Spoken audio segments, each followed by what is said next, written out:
Muito boa tarde.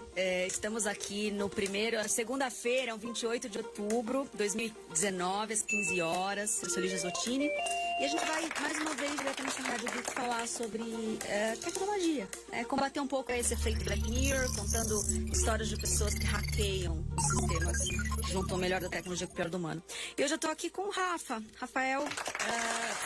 Muito obrigada por estar aqui, seja bem-vindo. E eu acho que desse lugar a gente vai poder contar um pouquinho. O Rafael Guedes, ele é cofundador, né, da Central 5.0, que é um negócio que a gente brinca que está bem migrado para soft economy. O pessoal que assiste aqui já entende bem esses processos. E são projetos que realmente visam, né, trabalhar com centros de cidades e como trazer mesmo essa economia criativa através desses centros. Então, seja bem-vindo. É isso aí. Pronto, primeiro, obrigado, Lígia, pelo convite. É sempre gostoso poder falar para as pessoas um pouquinho do que a gente faz, né? E é isso aí, a Central 5.0 é uma empresa que tem por objetivo encontrar os espaços ociosos no centro de São Paulo e propor novas ativações para esses espaços, seja através da economia criativa, seja com moradia, seja com ideias ousadas, que a gente procura sempre compartilhar com quem vive o centro e também atrair pessoas que não vivem o centro. Porque o centro de São Paulo é tão lindo, né? E pouca gente conhece, muita gente tem medo, e na verdade é um grande mar de oportunidade. Maravilhoso.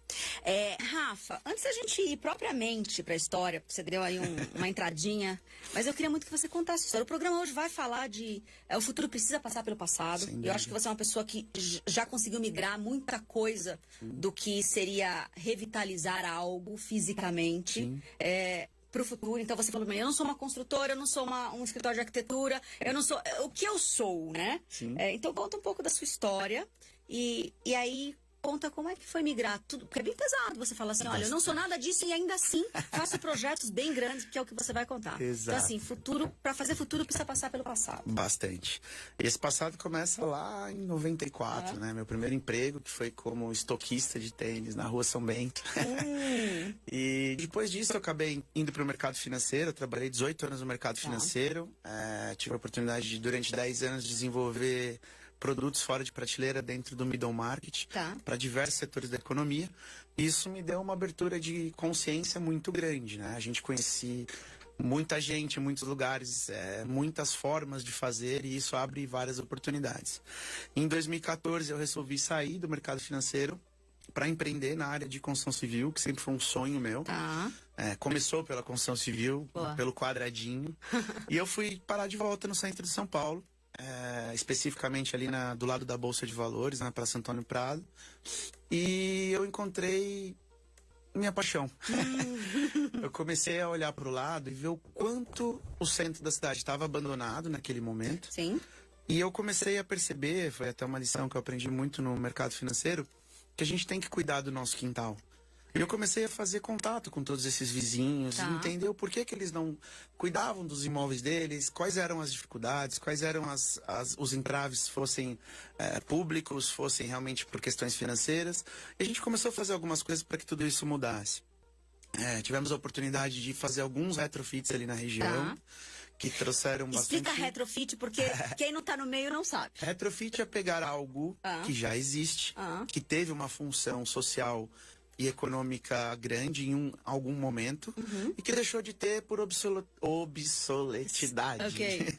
Porque falta infraestrutura, ou porque o imóvel realmente não atende mais as demandas do mundo atual. E o centro de São Paulo tem muito disso, né? O centro geralmente tem, né? 50, não só de São Paulo, né? Acho que os grandes centros do mundo passaram por essa transformação. Então, o retrofit nada mais é do que pegar algo que já existe e trazer ele para a realidade atual, enquadrar ele na realidade atual, para o mundo atual, né? Sem perder aquilo que de repente caracteriza ele, ou que sempre caracterizou. Sem perder a essência original, né? Perfeito. Então, as características arquitetônicas, a função que ele chegou para fazer, tentar ao máximo preservar aquilo, né? E o brasileiro tem um problema muito grande com o patrimônio, nós vamos chegar lá também. Aí o que a gente começou a fazer foi realmente trazer essa consciência para as pessoas, e a gente teve, em um curto espaço de tempo, um resultado bem bacana. A gente conseguiu fazer vários imóveis do centro retrofitados e conseguindo dar vida para esses imóveis com bares, com restaurantes, até com escritórios mesmo, mas trazendo ele para uma realidade de 2020, né? Não dos anos 60, quando eles foram concebidos. Você pode dar alguns exemplos para o pessoal mapear ali e tentar entender? Tem o Viela São Bento, que é na rua São Bento, que era um bar, que era o antigo Guanabara, que foi um dos bares mais tradicionais de São Paulo. Uns empreendedores compraram esse bar, que são amigos nossos até hoje. E o bar era horrível. Era um casarão, um prédio do Ramos de Azevedo de 1900, da década de 50, mais ou menos. E o prédio estava todo acabado. E eles resolveram investir nesse imóvel e trazer ele de volta para os anos 2020. Gastaram um belo dinheiro, mas hoje é um dos restaurantes. Esses empresários, eles têm 8 restaurantes no centro de São Paulo. São bem bacanas também, pessoas que acreditam no centro. E hoje é uma das casas deles que mais fatura e uma das casas mais bacanas ali de toda a região. E a gente conseguiu preservar toda a identidade do imóvel. Então, os tijolos originais da construção estão preservados na decoração. A gente aproveitou praticamente muita coisa da demolição para fazer a decoração do novo bar. Então, é bem bacana você ver algo que estava morto, tá de volta inserido no mercado e com muita qualidade. Outro projeto que é bem bacana também é o da Praça Antônio Prado, né? Onde em 2016 a gente teve a honra de ser convidado pela B3, pela Bolsa, ainda na minha antiga empresa, com os meus antigos sócios, ainda amigos. Muito bom, isso é muito importante. Que a gente reformou o coreto ali da praça, as bancas de jornal e as engraxatarias. Então conseguimos refazer toda a estrutura das bancas, trouxemos artesãos para refazer todos os adornos, fabricamos novamente as lanterninhas, né, as luminárias. Foi uma coisa bem bacana, inclusive foi esse o ponto, naquele momento que a gente estava fazendo aquela obra, que eu inclusive junto com uma das pessoas lá da manutenção da Bolsa, a gente falou assim, nossa, a Bolsa está gastando um baita dinheiro para fazer toda essa obra. A gente aqui trabalhando dia e noite para entregar esse patrimônio para a cidade. E como que vai ser a zeladoria disso a partir do dia que a gente abrir isso para o público, né? Literalmente. Naquele momento a cidade estava bastante abandonada ali na região do centro. O coreto que a gente estava reformando era a casa de morador de rua. Então foi até um problema tirá-los de lá para poder fazer essa realocar, né, de forma acolhedora e não só... Exato. Tomamos esse cuidado de entender eles, de conversar com eles, de explicar que aquilo era uma obra para a cidade, para todo mundo, né? Fomos muito bem sucedidos. Que bom. E aí a gente começou a debater a importância dos atores locais se reunirem para de alguma forma fazer essa zeladoria de forma compartilhada. Sim. E naquele momento começou a CEPT, que depois veio se tornar de direito, né? Mas naquele momento começou de fato, que é a Associação dos Comerciantes, Empresários e Proprietários de Imóveis do Triângulo Histórico. Muito bom. No qual hoje eu tenho a honra de ser o presidente. Muito bom. Que tem como objetivo exatamente isso, conectar os principais atores locais para propor essa zeladoria do espaço que a gente vive, que é o espaço mais valioso da cidade, que é o Triângulo Histórico, né? Onde tem toda a nossa história guardada ali, uma riqueza arquitetônica gigantesco. Para quem não conhece, o que está ali no Triângulo? Vamos lá. Pátio do Colégio, que é onde a cidade foi fundada. O Mosteiro de São Bento, que acho que é talvez uma das igrejas mais lindas de toda a América Latina. E a Igreja do Lar de São Francisco, na Faculdade de Direito, que se você olhar no mapa, forma exatamente um triângulo. Tudo que está dentro dessa área é um calçadão, é a região de calçadão. E tem uma história maravilhosa, né? Toda a cidade, a formação da cidade passa por ali, a economia, o glamour dos anos 30, né? Que ali não tinha shopping, né? E ali era onde os barões do café ficavam, onde passou todo o dinheiro não só de São Paulo, mas do Brasil, né? Então tem uma riqueza cultural gigantesca. Maravilhoso, Rafa. E eu acho que quando eu te conheci foi muito assim, né? A gente não tem muito tempo cronológico de conhecido, mas tem um reconhecido aí, né? Na sua paixão, na minha paixão. Eu acho que desse acesso ao meu melhor, o acesso ao seu melhor, a gente vem construindo encontros muito especiais. Eu acho que desse lugar eu vou te perguntar um pouco sobre... Uma das coisas mais legais que eu vivi esse ano foi através do que você me proporcionou. E aí um pouco dessa história, o que é a Soft Economy? A gente vem falando programa após programa. Como é que é isso, né? De a gente dar acesso, ao invés de adquirir tudo financeiramente? E de que lugar é esse acesso? De que lugar são as sincronicidades que esse acesso se dão? Então, de uma forma geral, A gente vive as nossas verdades, então a minha verdade, a sua verdade se encontrou num evento que eu estava palestrando. E aí eu lembro rapidamente, no meio de um monte de gente, falei assim, olha, cara, o que você acabou de explicar sobre soft economy é o que eu vivo. Sim. Aí eu lembro de ter perguntado o que é que você vive. Aí você falou, olha, eu amo o centro e restauro os centros. Sim. E aí eu lembro que naquele dia eu falei, eu tenho um sonho de subir no Martinelli. E não deu um mês, eu acho. Se deu um pouquinho mais de um mês. Estava eu lá no farol, olhando pela janela do farol Santander, eu vejo o Martinelli.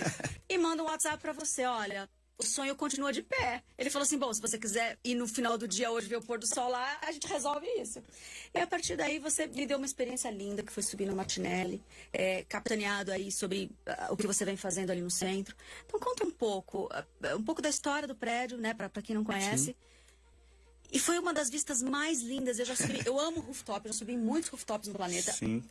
Eu acho que tá entre os top 3, sabe? Assim, diferente. do planeta que eu já subi. É diferente. Ver o prédio ali do Banespa, o farol mesmo, que agora não é mais Banespa, né? O farol Santander, enfim, o prédio ali oficial, na nossa frente. É sensacional. É sensacional, É mágico. entendeu? É mágico, é muito tecnomágico. Eu acho Conta que pra gente o pôr do sol mais legal que você Acho que permite sim. viver. O pôr do sol começa de noite, né? Na sua palestra. Que eu acho que é o que você acabou de falar, é sincronicidade total. Porque realmente ali na tua palestra, cada palavra que você falava, eu ia falar, nossa, é exatamente o que eu vivo. Que é poder propiciar para as pessoas. Às vezes a gente até... As pessoas falam, nossa, mas como você é louco de contar tudo que você faz, abrir para as pessoas... Gente, o mundo é esse, né? A gente tem que compartilhar, dividir. E quando o nosso sonho é para acontecer, quanto mais pessoas puderem contribuir com ele, vai ser mais fácil, vai ser melhor para todo mundo. E se no meio do caminho tiver algum maluco que quiser se apropriar disso, deixa ele vai passar. E ele vai atrair exatamente aquilo de volta para ele, né? A gente tem que dar coisa boa, porque com certeza as coisas boas voltam. E aí, eu te faço o convite. Você lá de cima do Banespão, Farol Santander. É difícil pra gente, não é? Me fala, eu te convido para ir fazer essa visita. Isso tudo também passa por um momento, né, que é muito bacana. A Prefeitura de São Paulo, hoje na gestão Bruno Covas, que até quero aproveitar aqui para desejar a ele toda a força do mundo aí no momento que ele está passando, que não é fácil. Não. Mas é um guerreirão e vai passar isso aí tudo. E eles têm feito muito pelo centro da cidade, né? O secretário de Turismo, Orlando, Juninho Fagotti, eles conseguiram trazer essa consciência e criar um programa que hoje chama Triângulo SP, que tem por objetivo dar vida para todo o espaço do Triângulo. Perfeito. E no meio disso tudo foi aberto um chamamento público pela SP Urbanismo para que empresas apresentassem propostas para o Martinelli, que é um dos ícones da cidade, está inserido no Triângulo SP. E houve algumas reuniões, né, onde várias empresas, na verdade foi um chamamento público, todo mundo foi convidado, algumas empresas apareceram ali manifestando interesse. E uma das coisas que mais me chamou a atenção é que na reunião, a SP Urbanismo pediu para que as pessoas contribuíssem com ela no desenvolvimento de um projeto para a cidade. E a primeira coisa que todo mundo questionou foi, por que eu iria contribuir se eu não tenho garantia nenhuma de que o negócio será meu? Uau! E a primeira coisa que eu fiz, junto com o time que eu levei ali, que eu procurei reunir, se não as melhores, dentre as melhores pessoas capacitadas para desenvolver um grande projeto nesse sentido, foi justamente ao contrário. Vamos dar a nossa contribuição para a cidade? Perfeito. Porque, independente de quem operar, vai deixar um legado. Então a gente conseguiu reunir uma galera muito bacana, arquitetos, engenheiros, pessoas da economia criativa, empresários da noite. Montamos um time, junto com meu amigo Juninho Passini, que é dono da Tóquio, que é uma das cases de economia criativa de São Paulo também. Entregamos para a SP Urbanismo um projeto de revitalização pro Martinelli, muito bacana, trazendo o Martinelli de novo pro cenário de protagonização, né? Como ele já foi um dia.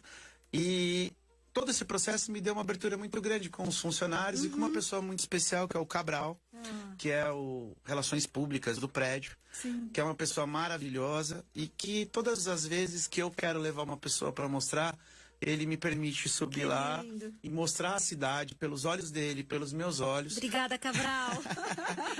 E o que é muito bacana é que o Martinelli ele começa lá nos anos entre 20 e 30 É uma história única. É maravilhosa, né? Que é um grande empreendedor italiano que veio para o Brasil fugindo da guerra. É. Foi parar em Santos, foi ser tudo que podia ser, né? Foi ser pedreiro, pintor, carpinteiro, carregou caixa.